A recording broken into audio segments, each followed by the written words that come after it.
Selecting the correct capacity unvented hot water cylinder can sometimes be a challenge. This short video aims to answer some of these questions.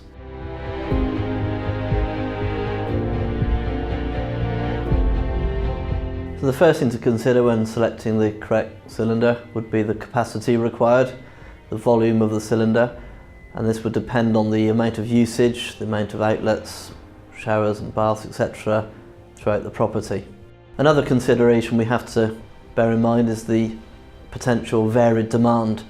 So a large property could sometimes just typically have just a couple resident, but then the ability to throw functions for large amount of guests, we still have to ensure that the whole usage will be covered. We now need to consider the pressure requirement for the cylinder.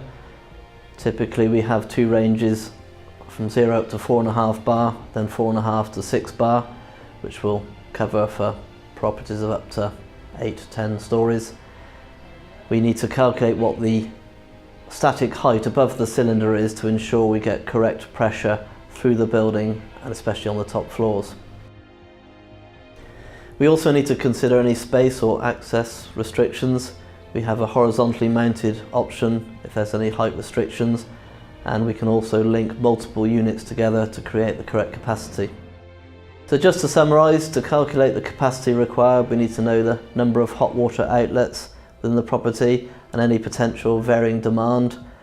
For the pressure requirement, the static height above the cylinder, and we also need to take into consideration any space or access restrictions.